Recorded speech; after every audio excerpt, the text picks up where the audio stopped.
Hello everyone, আসসালামু আলাইকুম। সবাই কেমন আছেন? আশা করি সবাই ভালো আছেন আর সুস্থ আছেন। আলহামদুলিল্লাহ আমি অনেকটাই ভালো আছি। তা প্রত্যেক দিনের মতন আজকেও একটি নতুন ভিডিও নিয়ে আপনাদের কাছে আসলাম। তা আজকে শুরু করলাম রান্নার ভিডিও দিয়েই। অনেক ধরনের রান্না আছে, সম্পূর্ণটা দেখবেন, আশা করি আপনাদের কাছে ভালো লাগবে। তা আমি ঘুম থেকে উঠে আজকে বানিয়ে নিচ্ছি পুয়া। আমার একদিকে পুয়া বানানো হয়ে গেছে, আরেকদিকে খাওয়ানো হয়ে গেছে। তো সবার তো খাওয়া দাওয়া শেষ, আমি আর আপনাদের দাদা খাবো এখন। তো অনেক সুন্দর হয়েছে মাশাল্লাহ, অনেক টেস্টিও হয়েছে, ভালো হয়েছে। আগে তো আমি জানতাম না, এখন আমি বানাতে পারি কিছুটা। এই যে কত সুন্দর মাছ মারে আনলো, অনেক সুন্দর মাছ।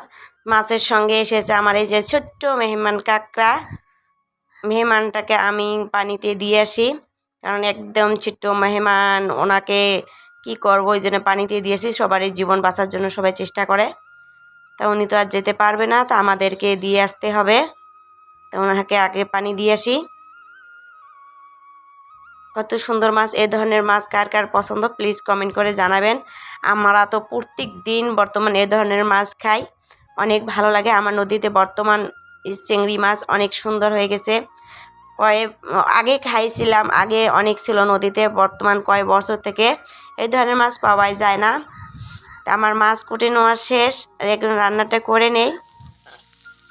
কথার মাঝখানে আরও একটা কথা বলি, প্লিজ আমার ভিডিও যদি ভালো লাগে, প্লিজ যারা নতুন দেখিয়েছেন, যদি ফলো করেন নাই ফলো করে দেবেন। আর যদি ইউটিউব থেকে দেখে থাকেন, প্লিজ আমার চ্যানেলটা সাবস্ক্রাইব করে দিয়ে আমার পাশেই থাকতে পারেন। তা যারা আমার শুরু থেকে আমার পাশেই আছেন তাদেরকে আমি অসংখ্য ধন্যবাদ জানাই। মার্শাল্লাহ, আমার ভাইয়েরা আপুরা আমাকে অনেক ভালোবাসা দিয়েছে, খুব ভালো লাগে। তাই সবারই এই ধরনের মাছ খেতে সব থেকে প্রিয় হয়, এই ধরনের মাছ সবারই পছন্দ হয়, জানি সেটা। হয়তো রান্না করতে সবার আলাদা আলাদা ধরনের। আমি সম্পূর্ণটা কুটে নিলাম না, বর্তমানের জন্য অল্পটুকু রান্না করে নিলাম।